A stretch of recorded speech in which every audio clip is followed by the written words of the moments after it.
Welcome to the 3DownNation podcast. I'm Justin Dunk, joined as always by John Hodge and J.C. Abbott. Today we're discussing the Calgary Stampeders post-game locker room altercation. Oh boy. Whether the Hamilton Tiger Cats can make the playoffs. The Edmonton Elks suddenly facing a quarterback controversy. A wild weekend in U Sports football. New Indigenous logos from teams across the CFL. And Canadian Football Hall of Fame fullback Neil Lumsden donating his brain to concussion research. But first, the Saskatchewan Roughriders finally won a post-Labor Day game this week, doing so for the first time since, this is not a typo, 2021, when the Green and White beat the Calgary Stampeders 37-29 at McMahon Stadium. The Riders are 6-7-1 and 3 points ahead of Edmonton for third place in the West Division. How confident are you Saskatchewan makes the playoffs this season?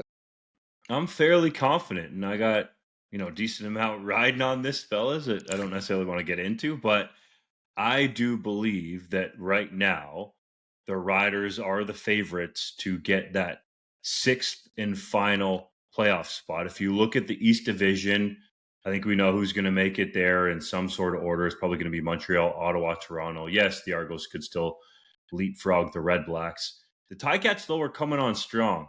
And I think they're perhaps interesting in terms of a crossover. I know they're thinking possibly leapfrog Toronto to get in that final spot in the East. But if you look at the West Division, Winnipeg up there, I would say they're the hottest team in the CFL right now after that dreaded start. Hodge knows all about it.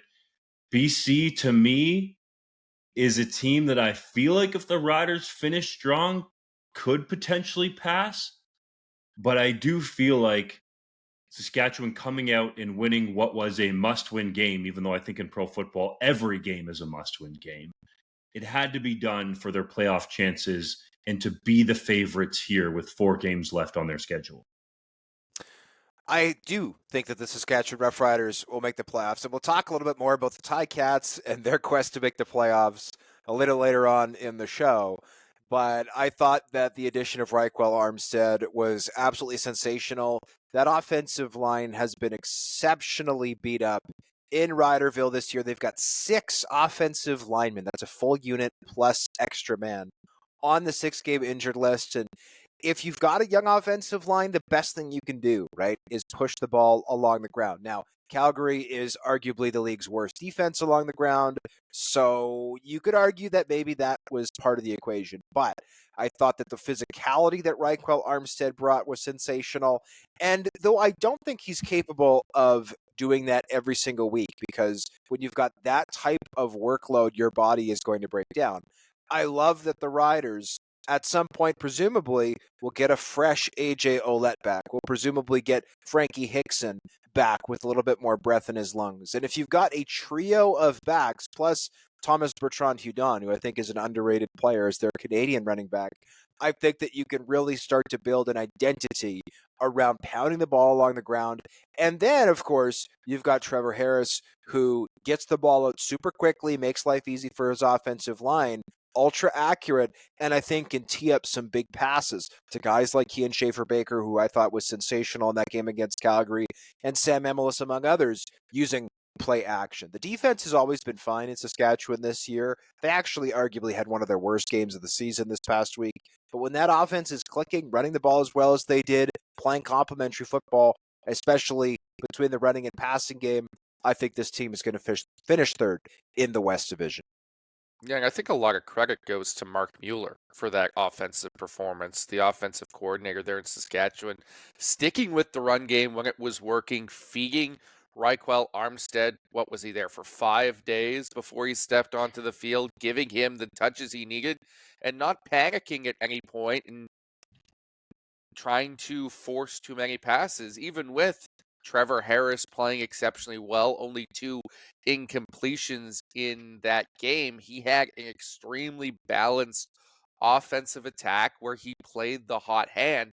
That hasn't always been the case this season. This hasn't always been the case in recent years in Saskatchewan, and hopefully it's something that he's going to continue going forward. What I'm really interested to see is how Armstead is going to look next week, because he's facing off against the Red Black team that cut his butt earlier this year. And we know the reason they cut his butt is because he couldn't keep his head screwed on straight during intense games. Is he going to have another big performance, or is he going to blow his top with everyone looking at him next week? That will be the key for me in deciding whether or not he's going to be a driving force for the Riders' playoff push. A couple notes on Reichwald Armstead. He was the first running back in the CFL to rush for 200 yards or more in a game since William Stanback in 2021. Credit to you, JC Abbott, who actually beat the CFL statisticians, Steve Daniel and Jeff Creever, to that one. But full credit to the aforementioned Daniel and Creever for the next stat. Armstead had the most rushing yards in a single game since John Cornish in 2013. You got to go back further than a decade to find that one. And then in terms of franchise history, he had the fourth highest single game total. George Reed, of course, the legendary rider, is atop that list from a single game perspective, but fourth highest. And, well, we're going to get to it later, so I'll tease you. He set a CFL record that we'll talk about in the 3-minute drill. There was another record set in that game, and it was by Trevor Harris for his completion percentage. Full credit to Rough Riders historian Rob Vanstone. He set the best completion percentage mark with 18 or more pass attempts in a game because of the completion rate that he had, 88.9%. And Harris, to your point, JC, attempted, count them, only 5 passes in the second half. You mentioned it, and I want to touch on it a little bit further. Full credit to Mark Mueller for simplifying the offense for Reichwald Armstead to learn it. Full credit to Mark Mueller for changing the offense. Clint Rakovich was not on the roster. That was something that, and we talked about it on the podcast in training camp, guys, that they were going with an American fullback. Well, they pull Rakovich, off the roster, and I think changed the dynamic of their offense. The key question to me, though, fellas, in Hodge, you were mentioning Frankie Hickson and AJ Ouellette, is that if Hickson's healthy, I still think you're rocking with Rock. Okay, you're still rolling with Armstead. If AJ Ouellette gets healthy, then what do you do? Because the Riders all season long have only been dressing one true tailback. I know Thomas Bertrand is there, so I don't want to knock him, but he's largely a special teams guy. He can play multiple roles on their offense, and he does have some carries on his resume. But really, it's been one guy at that position. And Armstead, going into this week against Ottawa, facing his former team, you got to stick with the hot hand there. And yes, it allows time for Ouellette to get healthy. But if you guys were making that decision based off just one game, albeit, but a great game at that, who would you go with? I mean, I would go with Reichwald Armstead, but ultimately I think the more important thing is to get multiple running backs on the roster. I mean, you mentioned Clint Ratkovich not dressing. Well, theoretically, that's an extra American spot, right? To be the best thing a running back can be is fresh. Like we've always seen in situations where a new running back comes in, it's not uncommon for them to go off, partly because they've got fresh legs and they're going up against defenders who are hurt, right? And there are no healthy players in the CFL at this point of the season. There's guys who are hurt and there's guys who are injured. And if you're hurt, you're playing. If you're injured, you might still be playing, but if not, you're out, right? And so if you've got fresh legs, you're healthy, you're ready to go, as a running back, it's a lot easier to look really good. Now, obviously, if you're going to be touching the ball 30 times a game, you're going to run out of steam pretty quickly. So to me, if I'm the Saskatchewan Roughriders, I say, okay, we've got 3 guys we can play. By the way, to further this point, AJ Ouellette looked sensational the last couple of years when he was trading carries with Andrew Harris and he was trading carries with Daniel Adeboboye, and he was a group guy. The Riders paid him a bunch of money to come and be their bell cow, and that did not work, right, at all. I think AJ Ouellette will be best if he is used in tandem with somebody else. If you can deploy a group of running backs, getting all three on the roster, not likely. But if you can get two of these guys and rotate them through, try to keep everybody fresh going into the playoffs, I think you got a good chance. Now, if you're the Riders, the downside of the postseason is that at some point you're going to be playing indoors, which is not necessarily the best place for the ground and pound type game. That being said, if you go indoors to play the BC Lions, that team has not tackled very well as of late, and the Riders could easily still flip them in the standings and potentially get that game to Regina, which I think would give them a much better chance of beating BC than if they have to go into the Dome out west. Yeah, to me, it's Armstead for now because AJ Ouellette hasn't shown you anything this year. That's as simple as you can put it. As much as he's being paid and as much as his resume from the past dictates that he should be the starting guy, he hasn't done anything of note since arriving in Saskatchewan, and it's largely been a disappointment. Now, that's a lot of stuff that's health related. I believe he's been banged up basically since week 1, so that's not all on his shoulders. But if you've got a guy who's healthy and who's pushing the pile and who's being successful, you ride with him. I don't love the idea of putting both of them on the roster because I think that limits you elsewhere.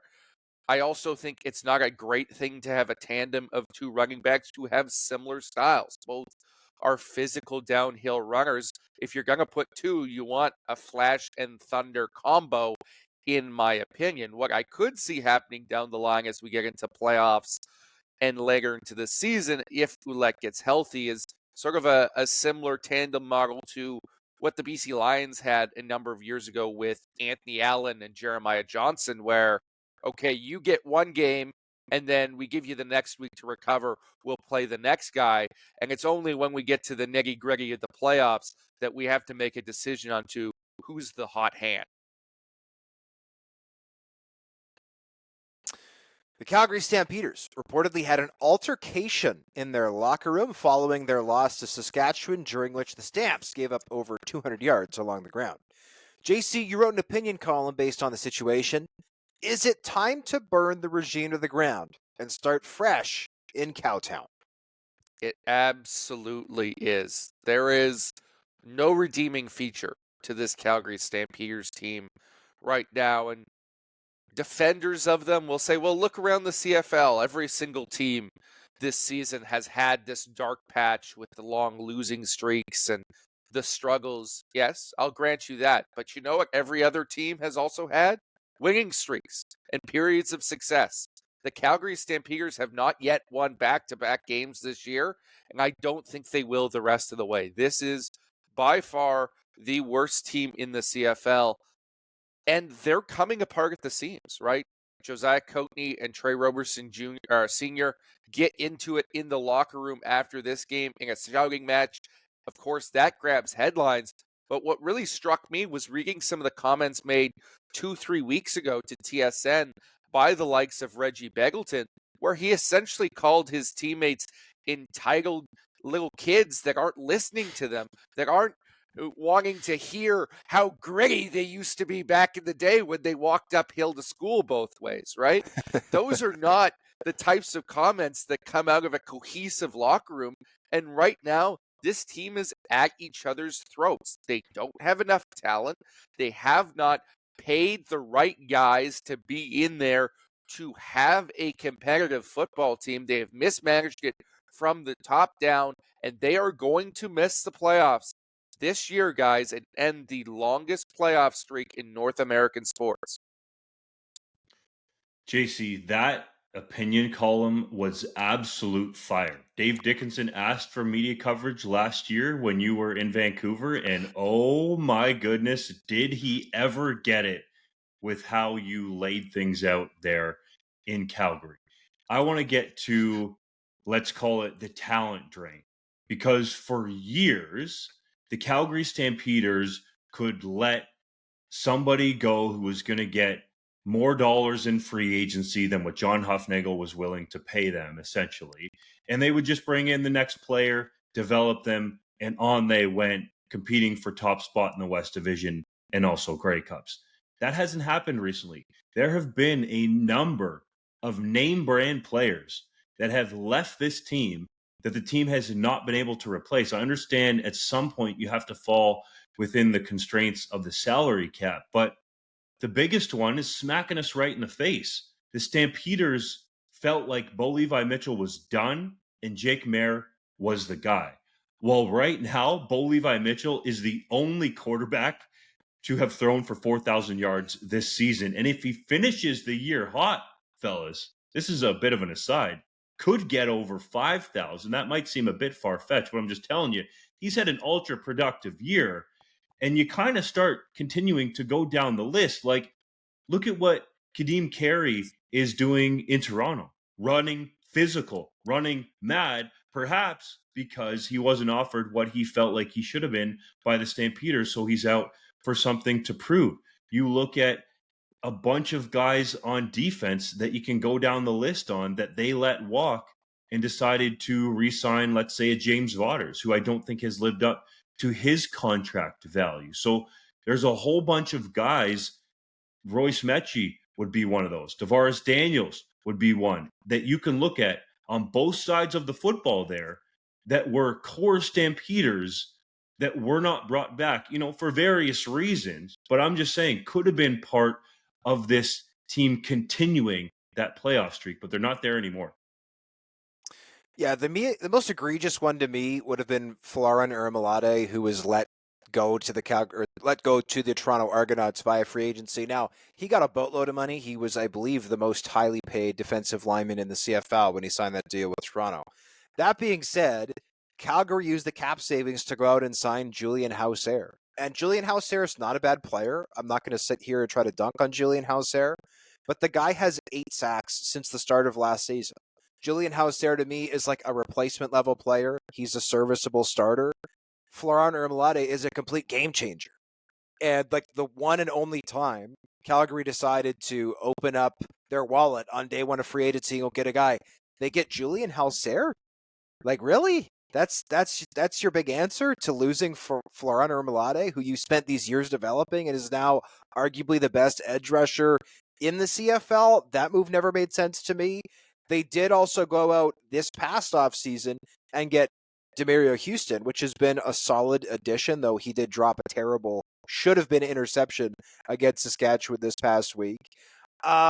To me, the most egregious example of Calgary's complete mismanagement of their roster this year is the fact that Trey Odoms-Dukes has been a healthy scratch on the one-game injured list for all 14 of this team's games this season. And for the uninitiated, when you're on the one-game injured list in the CFL, your game check still counts against the salary cap. And as such, the league allows teams to put healthy players on the one-game injured list because there's no cap savings, there's no advantage to having healthy players on the one game. You're essentially creating an extra roster spot for your team.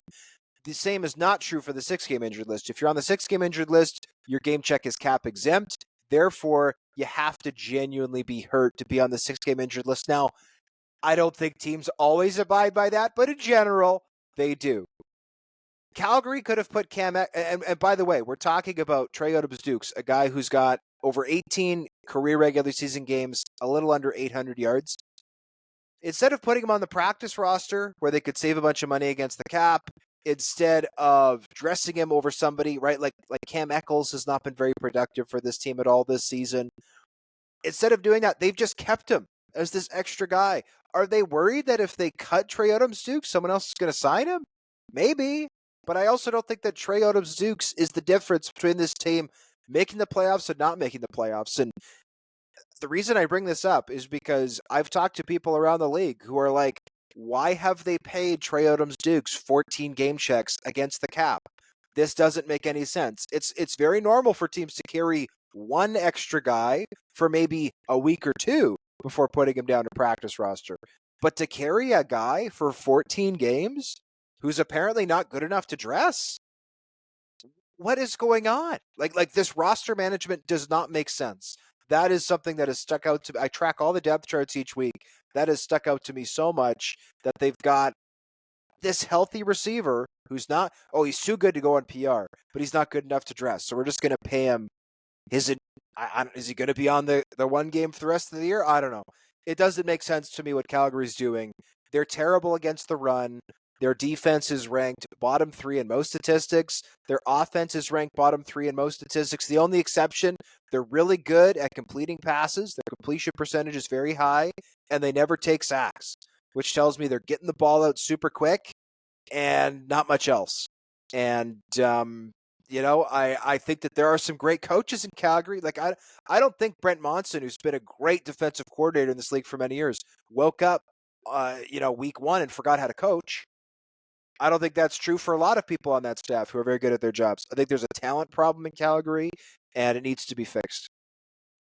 Yeah, I want to make myself very clear as well. Like, I'm not calling for anybody's job specifically. I have a lot of respect for a number of people in Calgary, both coaches and personnel people, scouts, who I think are wonderful at their jobs and do things at a very high level. But this is a organizational structure failing right now by the Stampeders. And frankly, I think they may be the only team that failed to adapt to the new era of scouting and personnel management as we went through the COVID pandemic, right? It became more difficult to bring in young, talented Americans when we got spring leagues popping up and there was the canceled season driving them away. And so every other team compensated by the fact that there was a lot of available existing talent on 1-year deals that they could bring in free agency. They could spend to compensate there. They didn't have to rely so much on rookies. But Calgary would not adapt to the changing of the times. They stuck with the model that had worked for them forever, which was just bring in and replace. And there was not enough guys there to make it worth their while. And so you've seen this slow decline. And every time they get worse, well, fewer people want to come and be a Calgary Stampeder. There is no longer this aura of dominance that can attract people when they need to bring in talent. That does not exist. And in fact, they're repelling people with some of those roster management moves, like you talk about with Trey Odom's Duke's Hodge. I can think of one in Trevon Tate, the offensive tackle who they brought in free agency and then later released after he spent a bunch of time on the 1-game injured list for no apparent reason when they were paying him over $100,000 to be a starting tackle and then didn't start him, right? They are doing those things. He comes out in the media and says a whole bunch of nasty things about how Calgary jerked him around. Players understand those things. They read those things. They remember those things. And right now, the way Calgary is being managed from the top and the directives being given to everyone underneath them is not conducive to winning football.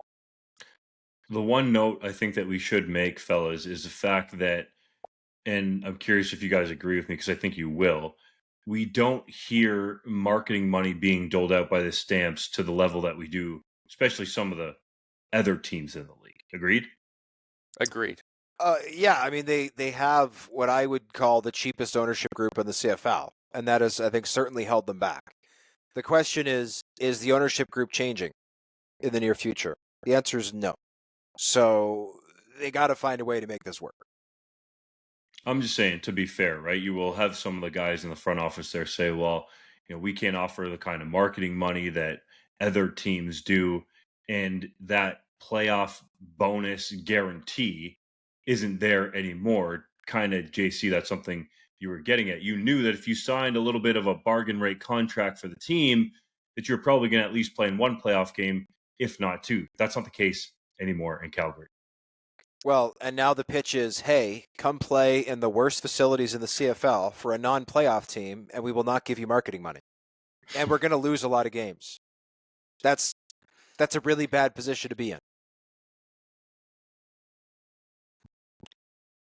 The Edmonton Elks fell flat on offense against Winnipeg this past week, leaving head coach Jarius Jackson non-committable about who will start at quarterback when the teams meet again on Friday at Princess Auto Stadium. Dunk, which passer would you start and why? I do have some pause on this decision, but I would start Canadian quarterback Trey Ford, not just because he's Canadian, but because he is your future. And at current moment, he nor McLeod Bethel Thompson are under contract past the 2024 season. But if I'm trying to, what would the words be? Fix some of the damage that was done by Chris Jones and his treatment of Ford during his time there in Edmonton, then I'm starting Trey Ford because I want him there for the long haul. Did he look great against Winnipeg? Absolutely not. He needs to clean it up, cannot turn the football over like he did. But I think there's more at play here. Obviously, Edmonton is trying to make a push to get into the playoffs, so you need to start the player that you feel can best do that. But Trey Ford has already been jerked around so much by this organization since being a first-round pick by Chris Jones, by the way, which is so befuddling to me, the way that he treated him during his time there, that I think that the future should play at least a little bit of a factor. I thought that, and this is easy to say in hindsight, but with all due respect to Trey, I thought the Elks made a mistake. Maybe not necessarily in starting him, but announcing it when they did, right? The Elks played 2 weeks ago, the Bombers played 2 weeks ago, and post-game, despite the fact that McLeod Bethel Thompson was super hot, Jarius Jackson says, well, we're going to go back to Trey after the bye. And it's like, okay, so if you're Jordan Younger, the defensive coordinator for Winnipeg Blue Bombers, it's like, well, I got a week off. I could do nothing but watch Trey Ford film, and I could sit and I can watch Lamar Jackson film. I can watch how all of these defenses on both sides of the border are dealing with these ultra mobile quarterbacks. And what Jordan Younger did is, like he has for lots of this season, he rushed 3 defenders on second down. But instead of having a spy in the middle of the defense, someone who Trey Ford is easily going to be able to outrun to the sideline and break contain, is he put 2 guys down in the box as spies using Tony Jones, Jake Kelly, Michael Ayers, like rotating through a group of defenders. And what happened was the Bombers had 6 guys deep in coverage, 7 guys deep in coverage, and Trey had nowhere to go. Like, he had nowhere to run. The windows were tight enough that he wasn't super keen on pushing the ball down the field. And maybe the counter argument is, well, of course you start Trey this week because now he has a full week of film on what the Bombers are going to do to try to shut him down. Fair argument. But to me, when you prep for McLeod Bethel Thompson and then get Trey Ford, that is such a cheat code because the defense has to do literally everything differently than it once did to try to stop Trey Ford. And if Jarius Jackson, who is a rookie head coach, could go back in time, I bet almost anything I own that he's going, man, did I ever shoot myself in the foot? I should have just clammed up. As a member of the media, I love that he came out and said Trey Ford. But I talked to some people in the Bombers organization right after that announcement came out who were like, wow, surprised he said that. And I said, well, of course you're surprised. Mike O'Shea won't tell you who's starting the game until the first down and the kickoff. But I do think that this is a case where the Elks could have handled this situation a little bit better, at least maybe waiting until day 1 of practice when Trey Ford takes the first team reps. Dunk, I understand your point about Trey Ford being the future. It's one I've made on this podcast before. But for right now, the Edmonton Elks are looking at the playoffs, not 2 years from now, not building something afterwards. They want to kickstart this team by getting into the postseason, by getting butts back in seats, by becoming competitive again. And right now, based on what we saw in this last game, McLeod Bethel Thompson gives you a better opportunity to do that, at least against this Winnipeg defense. And then you can do exactly what Hodge alluded to there, which is bring Trey Ford off the bench if you need to and throw them into chaos for a few plays while they try and adjust. If you give them Trey Ford again, they are going to eat Trey Ford again because I think they have found a perfect defensive scheme to defend him, and they executed it exceptionally well. Not every team is going to be able to pull it off like the Bombers did because the Bombers, I think, have one of the best back ends in the entire CFL right now. They are incredibly talented, and they showed some of their speed and versatility in the way that they defended Trey Ford. but you can't throw them out there again in back-to-back weeks when you need victories to get into the postseason. McLeod Bethel-Thompson should have started this last game. He should start next week. The Hamilton Tiger Cats got a walk-off game-winning field goal from Mark Leggio to beat the Toronto Argonauts this past week, sweeping the season series between the Southern Ontario rivals. Unbelievable. Hodge, you are on the record saying the Ticats will not make the playoffs, emphatically, I might add, this season. Are you sticking with your pick? Yes! They're not making the playoffs. And I'm not saying that as a hater. I'm very impressed, and the Ticats deserve a ton of credit for their performance over the past month. That being said, math exists. Okay? This team has 10 points. There's 4, and actually, this is a great time to have this conversation because every team in the CFL has played 14 games. So we're truly comparing apples to apples, oranges to oranges, footballs to footballs, whatever you want to say.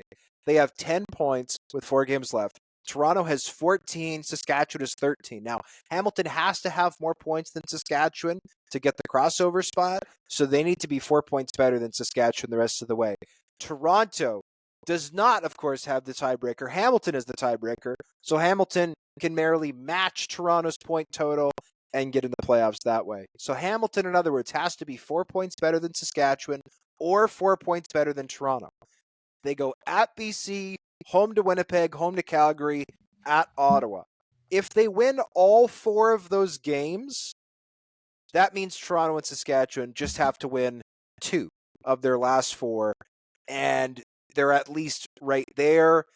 Hamilton, if they win 3, Toronto and Saskatchewan have to win 2. So I like Hamilton's chances, certainly at home against Calgary.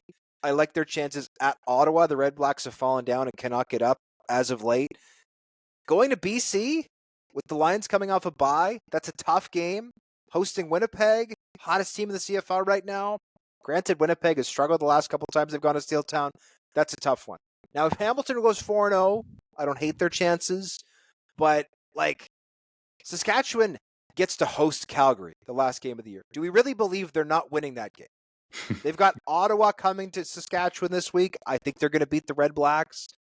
They've also got Edmonton again. If Edmonton is out of it by that meeting, I like Saskatchewan in that one.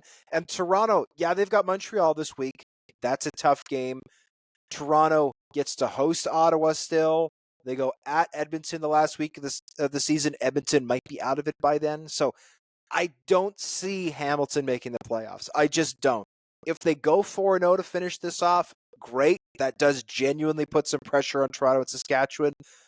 I just don't see it. I don't think the math is mathing.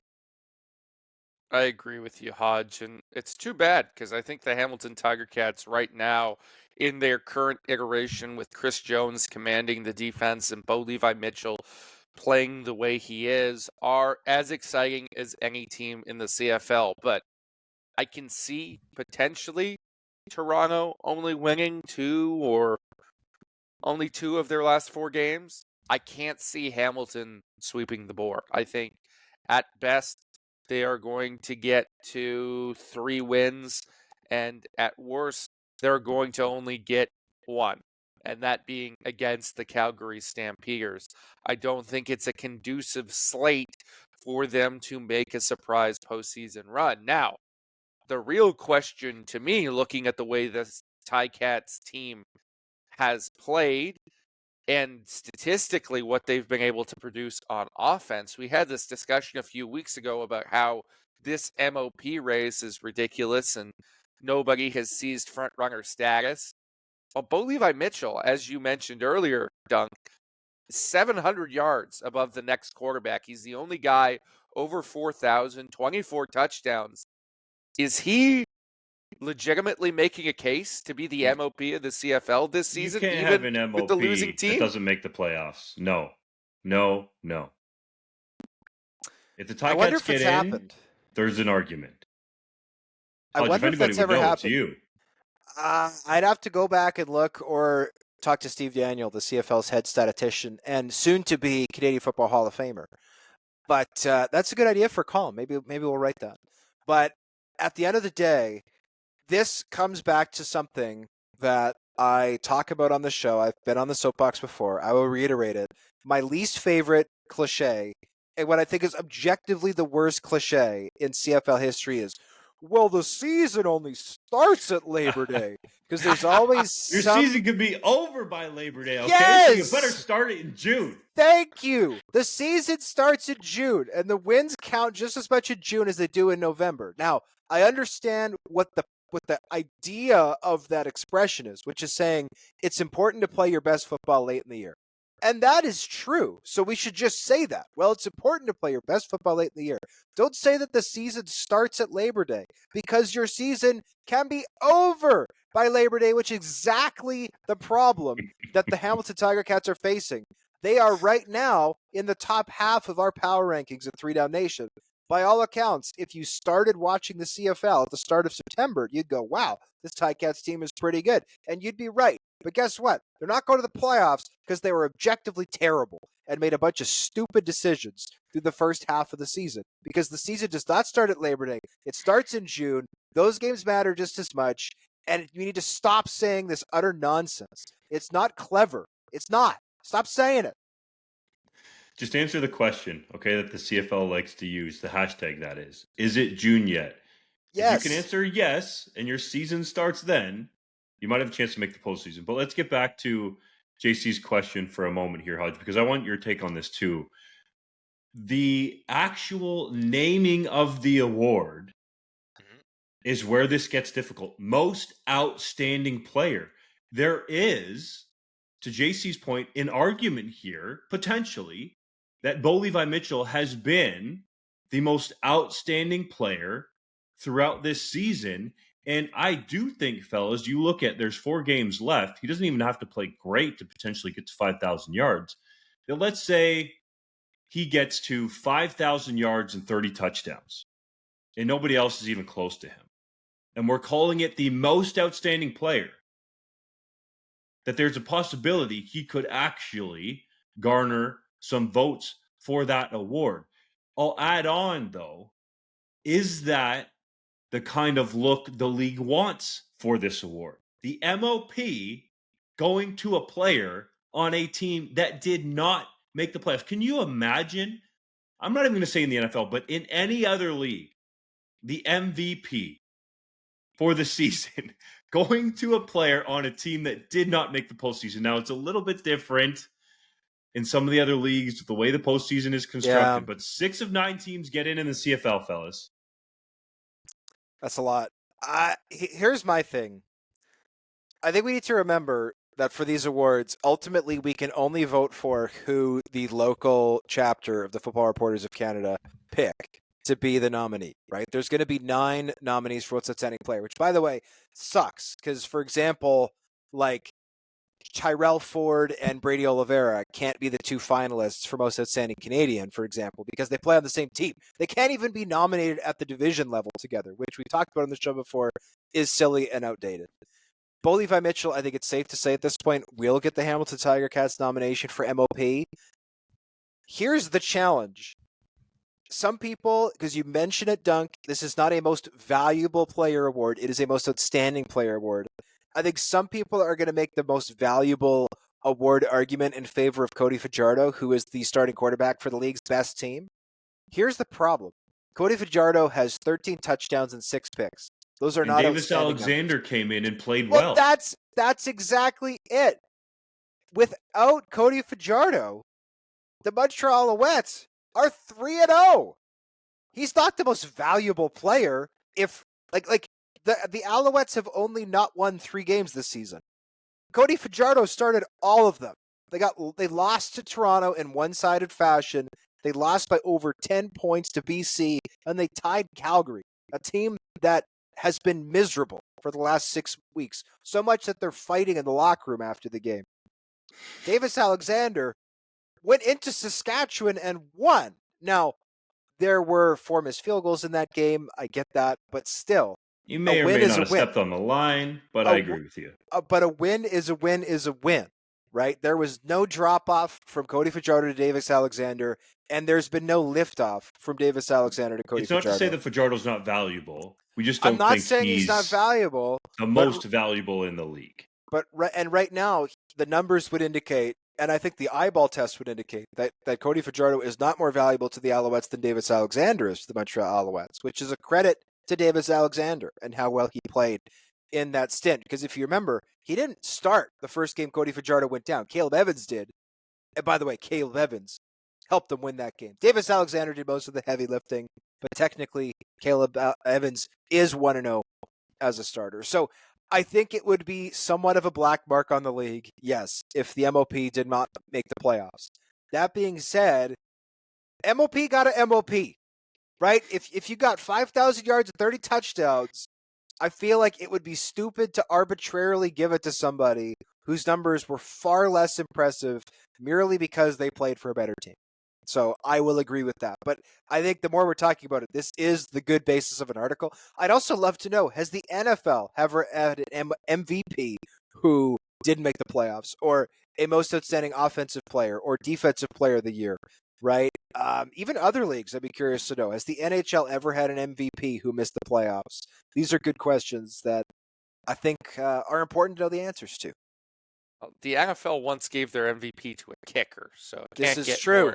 Can't get more embarrassing than that. To me, it's irrespective of your team's record. If you're outstanding, you're outstanding. This is a team sport. One guy cannot take you over the top and compensate for everything else. And I don't think it's a black mark on the league if you've got a guy with a losing record who wins your M.O.P. I think we can especially throw out that argument after we just spent this whole last off season discussing how the M.O.P. himself was the biggest black mark on the entire league, right? Like that was the discussion all off season. I think Bo Levi Mitchell, even if he doesn't make the playoffs, would be a step up in terms of PR for that particular award. He still wouldn't have my vote at this stage. I'm going with Tyrell Ford and then Roland Milligan Jr. in Saskatchewan, but I'm not convinced other voters are going to do the right thing and vote for DBs, even at the team level. I think you could see Tyrell Ford not get any award nominations in Winnipeg, potentially with Brady Oliveira doing what he does on offense and some of the other conversations there. And if that's the case, well, to me, Bo Levi Mitchell, as the best quarterback in the league right now, becomes the guy by default. I'll throw one out here, fellas, while we're having this discussion.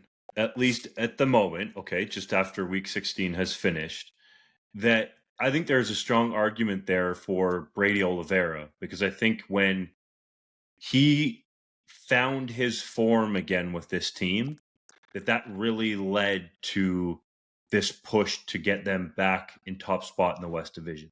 His numbers could be, by the end of the season, somewhat close to what he did a year ago.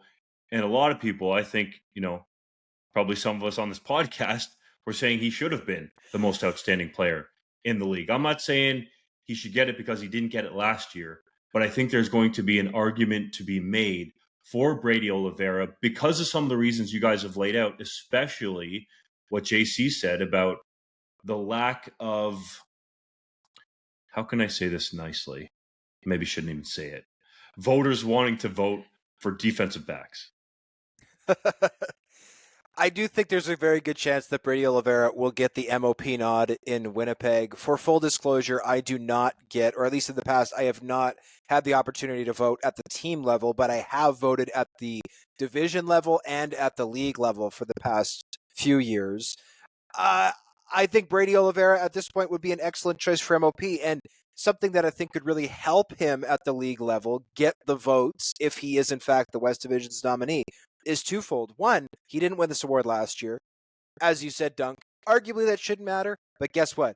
That will matter with some of the voters. Some of the voters will say he didn't get it last year. It did matter because people didn't want to give Zach Collaros 3 in a row to put him in the echelon with Doug Flutie. So that stuff, as silly as it is, it does we've had this. Yes. It does come into fruition.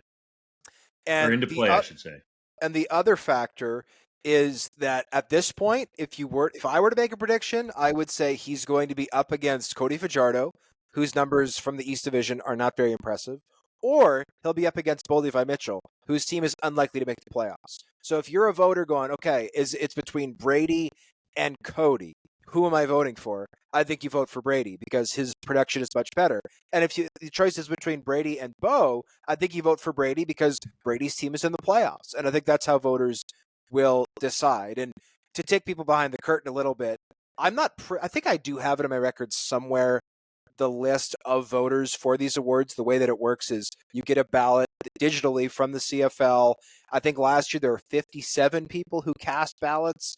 We are not privy to who else people voted for, but generally speaking, people are more than happy to disclose who they voted for. Some people, some not so much. No, some not so much. There is a room at the awards where they, it was like this in Regina. It was a very nice facility in Regina at their concert hall in 2022. You're going to lockdown, bro. Turn your phones off. It's old school. You ain't talk to anybody. In 2023, we were in a little room in Niagara Falls for the awards. But yes, we get the results before the show starts so that we can prep content. It wasn't a little room. That was a nice restaurant. Yeah, okay, the restaurant was a nice size. Bro, with the view of the falls, you hating on that, calling it a little room? Well, we were in a little area, I guess would be the better way to say it. I didn't think you were a big dude. Something to be desired, but I didn't think you were paying attention, Doug, because you were too busy watching Guelph reruns, which is not a joke. That is actually what Doug was doing. That is actually what Doug was doing on his laptop. He was watching old U Sports games while eating dinner. Okay. His own games. To be fair, I just got digital copies of the games. And bro, how much time do we have to There was a lot of time to kill. Yes. There was a lot of time to kill. You guys looked at some highlights. I did. Don't hate. I'm not hating. But regardless, the point is we find out what the percentage is. The percentage is not publicly announced, but they do tell the media what the votes were. So-and-so got X number of votes from the, X number of voters. So you could, but I mean, you also, in the days leading up to the event, you do have conversations with members of the media about who they did vote for. I am perfectly happy to make my entire ballot public because I do think it's important to be held accountable from fans and people who care about these awards, including the players themselves. Right now, I'll tell you, if I had to vote for M.O.P. today, for me, it's between Brady and Bo, who I imagine the division finalists will be, especially with Oliveira getting into the end zone 2 times this past week. And by the way, Brady had 2,000 yards from scrimmage, 13 touchdowns last year, one of the best seasons in CFL history by a running back. This season, he's on pace for 1,700 yards and only 3 touchdowns. Now, I do think that touchdown number will spike because Chris Streveler is out for the year, and Brady's going to get a lot of those red zone touches. But he's only at 2 right now, which we'll see. If he can get to 6 or 7, I think that really changes his perception. That's easy for the voters, though, Hodge, because people can just look at Chris Streveler with 10 rushing touchdowns and say, okay, well, how many could Brady have? Yes. Yeah, at the end of the day, I think that a lot of those would go to Brady Oliveira. Now, I think it's a little bit, questionable whether or not we should be voting for players based on what they would do, right? But I get what you're saying. Brady Oliveira should have more than 2 touchdowns. He's not gotten the same red zone opportunities as most other players in the league, and he will be getting more of those opportunities moving forward. To me, the argument against Brady, and I respect what he has produced. I thought he should have won the award last year. I thought he was robbed of it by Chad Kelly. But when it comes down to it, I don't think he's the most outstanding player on his own team. I think that's Tyrell Ford. I think what he's done at cornerback has been special. And B, if you look at the comparison between him and Bo, I think you have to acknowledge that Brady is a lot closer to the next leading rusher than Bo is to the next leading quarterback. And some of that is just health related. A lot of these quarterbacks haven't played as many games. They have not started every game. Bo, for the record, hasn't started every game either. but Brady is less than 100 yards above William Stanback in terms of his rushing totals. I'm sure the receiving totals gives him a little bit of a boost, but Bo is 700 yards above the next quarterback. And I think if that lead expands, he gets over 5,000, which when was the last time we saw a quarterback go over 5,000? It's been a few years, has it not, in terms of putting up that type of number? Then I think you have to give it to him over Brady. Bo Levi Mitchell was benched this year. Hodge, can you put that in your notes? Has there ever been a quarterback that's been benched that won M.O.P? That would be a lot harder to track. Casey That's Printers. Yeah, that's a good Although he was point. benched after he won M.O.P. Yeah, which is That's what I'm wild saying. to In say. the M.O.P. year. It's the same year. No, he was benched going into the Grey Cup after winning the M.O.P. Yeah, he won M.O.P. and then the Lions in 2004 played Dave Dickinson instead of Casey Printers, which is crazy. That whole I'm season saying in the is year nuts. though, like in the year. It was I don't know. in the regular season before the voting. I guess they Is were that your kind of point? going back and forth. Yeah, that was my point. But I know what you mean. But you're right in that every year when it comes to the MOP is truly its own year, right? There are so many factors at play that are exclusive to that one season. And that is part of what makes this exciting to talk about. The U Sports regular season has officially reached its midway point. Which of this past weekend's games stood out the most to you, JC? Well, there was some exceptional games on the slate, but I want to shout out maybe an unusual one because it's not between two powerhouse teams, but McMaster getting the victory over Carleton 36-34. Good finish to this game. But the reason I want to shout it out is because there's a player for the Marauders who I don't think we've been giving nearly enough love to this year, and that's quarterback Keegan Hall. He sort of gets lost in that conversation when we're hyping up Taylor Elguerzma, who, of course, threw for over 400 yards this week as well, 3 touchdowns, 3 interceptions. But Keegan Hall puts up 423 yards, 3 touchdowns, and scores on the ground to get his team the victory. He has been exceptional thus far this season. Truly, he's in that upper echelon of quarterbacks in U Sports right now. He's not going to win any awards, I don't believe, if Elguerzma stays healthy, because he'll get that heck vote out of the OUA. But Keegan Hall in any other year would be getting a lot more attention. They do throw the ball a heck of a lot at McMaster. It's like around 70%, possibly higher. But yeah, he has been pretty solid. The game I want to touch on was an unbelievable finish down in Windsor, because I think the University of Ottawa GGs thought they had the game win, but Danny Skelton's like, nah, let me hit Liam Talbot on the second last play of the game to pull it out as the Lancers stay undefeated in improbable finish down there in front of just over 5,000 fans.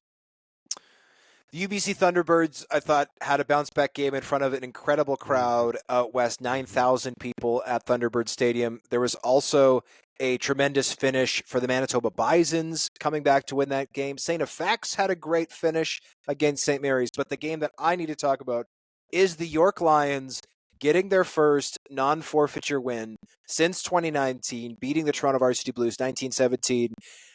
This win is unbelievable for York. And listen, I know that some people might be rolling their eyes, like, oh my goodness, this was just one win. You know, it's York, whatever, blah, blah, blah. I don't care about any of that. This team lost all 8 of their games last season by a combined score, or I should say a negative point differential of 518 points. That's an 8-game season, losing by an average of around 65 points a game. Through 4 games this season, they're 1-3. And their point differential is negative 83. Now, that's not good. They're still going to finish near the bottom of the OUA standings. We're not going to be talking about a Yates Cup in York anytime soon. But the 1-year turnaround from 2023 to 2024 has been remarkable. Like, this team was so far down in the dumps, it was going to take multiple seasons to get back to respectability, and they have taken a tremendous step in 1 year. You have to give a ton of credit to Dexter Janke, the team's head coach, who's an alumnus of the university, got hired after a stint as a head coach at the CJFL level. This is a guy, he's 31 years old. He was drafted back in 2015 as a defensive back. He was in the same draft class as Nick Dembski. Like, he was drafted 5 years after Christian Matt, who's still on the roster in Montreal. Like, he is the youngest head coach in U Sports. He's one of the youngest head coaches in U Sports history. And the 1 year impact that he has made is sensational. Congratulations to York on that win. If this team keeps on its current trajectory, they are going to win multiple games next season. Who knows what the ceiling is for this program. It's now time for Hodge's Heritage Moment. On this day in 2019, the Calgary Stampeders confirmed that Kadeem Carey had suffered a broken arm, ending his season. The former fourth-round NFL draft pick was in his first full CFL campaign and had run for 422 yards and 2 touchdowns over 13 games, sharing the backfield with Don Jackson, Ramar Morris, and Ante Milanovic-Litre. Now a member of the Toronto Argonauts, Carey has run for 3,727 yards and 24 touchdowns over 58 career CFL games, earning a league all-star selection in 2022. Or should I say, was named All-CFL in 2022. No. JC, when you think of the name Kadeem Carey, what's the first thing that comes to your mind? I mean, explosive runner, just so talented in what he's able to do. But I also think of missed opportunities like this one. For a number of his seasons in Calgary, he was banged up and he wasn't able to play the entirety of the season. Still put up incredible numbers, but you wonder what his career totals could have been if he was on the field for every single possible game that he could have played. The first thing I think about now when I think of Kadeem Carey is him absolutely running over Adam Bighill. All due respect to Yes. Bighill, who's a legendary defender in the Canadian Football League. That play is the first thing I'll think about probably forever when Kadeem Carey comes to mind. Yeah, that was from earlier this season when Winnipeg and Toronto faced off at BMO Field. I'm really excited to see those two teams play again in just a couple weeks at Princess Auto Stadium. I'm not sure Chad Kelly is ready for the noise he's about to hear from Bomber fans who, I mean, don't like any of the visiting teams. I think they especially don't like Chad Kelly. And unfortunately, Big Hill will be unable to play after undergoing knee surgery. We'll talk about that in a moment. But yeah, it should still be a good game. Now time for the 3-minute drill. Canadian offensive lineman Drew Desjardins, he, by the way, of the University of Windsor, re-signed with the Ottawa Redblacks through 2026. It's obviously a smart move by Sean Burke, the general manager in the nation's capital. Hodge, how much did he get in money? Well, when he has done this deal, he'll be done his 4th year in Ottawa. And after 4 years in Ottawa, he will have made over $1 million. So, $1 million. Granted, You got to put your pinky near your mouth for that. It's not that way. It's this, you don't want to see my way. pinkies. They're both crooked. They are crooked. That's true. It's because of the highlights that you were showing us on your laptop at the Grey Cup. But you know, the standard unfortunate stereotype is like CFL players aren't even professional athletes and they don't even make any money. And it's like Drew Desjardins is over here with $1 million in his bank account. And that's not even including the money he made in Winnipeg to start his career. That's also not including the legit money he made in the NFL when he was down there with the New Orleans Saints in 2022. I mean, Justin Trudeau going to come and scoop a bunch of that. Yeah. But I feel you. Trudeau is going to do that. That is true. But that's still a lot of money. TSN has reported that the BC Lions will start Nathan Rourke against the Hamilton Tiger Cats this week, following his benching before the team's bye. Is that the right decision? It's absolutely the right decision. Rourke shouldn't have been pulled in the first place. Get this out of the way early. You paid the man. You got to start the man unless he's completely stinking out the joint. Amen. Hamilton, what? Amen? We're going to start a little Church of the Canadian quarterback out here. Dunk already has for tax purposes. Don't give him any ideas, Hodge. The Hamilton Tiger Cats have signed James Peters to a contract extension through Hold up, Jamal 2025. Peters, my man. Jamal Peters to a contract This extension guy through Will Ferrell from 2025. Anchorman out here. Is that a James Peters is a player in the CFL for the He record. is a player in the CFL. That is true. Linebacker It ain't for the the one we're Ottawa talking Redblacks. about, though. Jamal Peters to a contract extension through 2025. Is that a smart move? It is. He was a little bit shaky there to start his time in Hamilton, but the guy's been really good, especially since Chris Jones got to town. And perhaps, JC, as you noted, he had something to do with Cameron Dantzler, his buddy from Mississippi State, coming up to the CFL. Adam Bighill announced on Instagram he's done for the year after undergoing season-ending knee surgery. Big loss for the Bombers, Hodge. How can they deal with it? Well, it is a big loss, but Tony Jones has been absolutely sensational in that spot for that team. With all due respect to Big Hill, I don't see any drop-off from Big Hill to Tony Jones. I really don't. I think Tony Jones is sensational. Did you watch that game against Edmonton? A sack, a pick, forced fumble recovery. I'm not saying Tony Jones isn't good, but bro, that's a massive statement. Well, keep in mind, I don't think Adam Bighill now is Adam Bighill 2018, which is not to say that he's not good anymore, but Adam Bighill I don't think is as effective as he once was. Tony Jones, I think, is at least as good as Adam Bighill is today. I'd like you to say that to Adam Bighill's face. I have a great relationship with Adam Bighill. I would happily ask him if he thinks he's the same player he was 6 years ago. And Bighill is a class act. He would happily answer my question. I really believe that. The Montreal Alouettes have officially clinched a home playoff berth. What are the odds they'll also clinch first place in the East Division? Look, I'm sure the math says it's something like 85, 90%. It's 100%. They are clinching first place in the East. I don't think it's a question at this stage, and beating down on the Ottawa Redblacks simply proved it. Hall of Fame fullback Neil Lumsden announced he'll be posthumously donating his brain to concussion research. Is that a selfless act?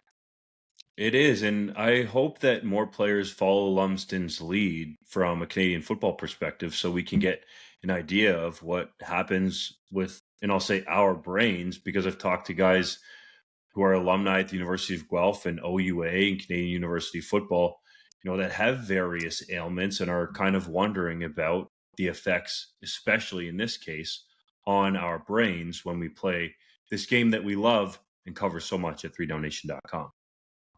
Canadian running back Brady Oliveira finally got in the end zone this past week, scoring 2 touchdowns against the Elks. Then he broke out the chicken dance. I still don't understand the connection here. I know he explained, but it's not resonating for me. We talked about him being a legitimate M.O.P candidate, Hodge. So what's the reasoning behind this chicken dance? So, for whatever reason, I think that basically what it boils down to is teammates were bugging Brady about not getting into the end zone, and they started calling it the chicken coop or the chicken box. So, to get one up on his teammates, he said, well, when I eventually score, I'm going to flap my arms like a chicken. And they all joined him. So, I think that's all there is to it. I also don't really understand it, but you know what? It's fun. I just take some issue with it being called the chicken dance, because the chicken dance has multiple steps beyond merely flapping your arms like a chicken. He did not do that. I would call this Hodge, freestyle chicken wing record flapping. Yourself doing the chicken dance. Put it on social media so we can all see how to do it right. Come on, 0% chance. You can't say that the guy's not doing it properly, but then I didn't say he's not doing it properly. I'm saying he's not doing it, period. He's merely engaging in freestyle chicken wing flapping. He's not doing the chicken dance. The chicken dance is a song as well. It's like a polka. Anyway. The chicken dance JC probably loves the chicken dance song. That's his music.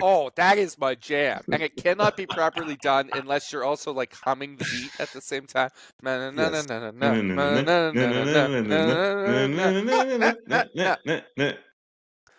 There you go. Classic. A classic. The Hamilton Tiger Cats have signed third-round NFL draft pick Cameron Dantzler. Is that a good move? I think it could be a very interesting addition. Dantzler was very good as a rookie in the NFL with the Minnesota Vikings, was all-rookie team that year after making a bunch of starts at corner. Then his career sort of tailed off. He didn't quite see eye to eye with the coaching staff on occasions, and then he was hurt by injuries after he was cut by the Vikings. As Dunk alluded to, he's a former college teammate of Jamal Peters at Mississippi State. He's got a good relationship there coming into the Ticats. I think he could really revive his career if he embraces that opportunity. Raquel Armstead set a CFL record with Saskatchewan this past weekend, becoming the first player to rush for 200 yards in his debut with a new team. Should he stay in the team's number one job? Yes, definitely for now. As for later in the season and playoffs, we'll have to see what the health of AJ Ouellette is in the stretch run. Montreal Alouettes, Saskatchewan Roughriders, and Toronto Argonauts have unveiled new Indigenous logos ahead of this year's National Day of Truth and Reconciliation. Which one is your favorite? I think my favorite, they're all good. I think my favorite is the Toronto Argonauts. I think the Toronto Argonauts normal logo is great, and I think the Indigenous logo is an improvement on it. I love the orange striping along the boat. I love the feather on the flag. I think I'd put Saskatchewan second, Montreal third. But again, they're all good, and I think this is a great initiative from the CFL. They put out a graphic this morning on social media of all 9 Indigenous logos because all 9 teams now have them, which is great. And I think they're all, again, really good. I think most of them, if not all of them, are actually improvements on the full-time regular logos that these teams have, which is great. So congratulations to all of the artists involved. We've got all the information details up at 3DownNation.com for these 3 new logos. Check those out. And for Justin Dunk and JC Abbott, I'm John Hodge. We'll see you next week for our next episode here at the 3Down Nation podcast.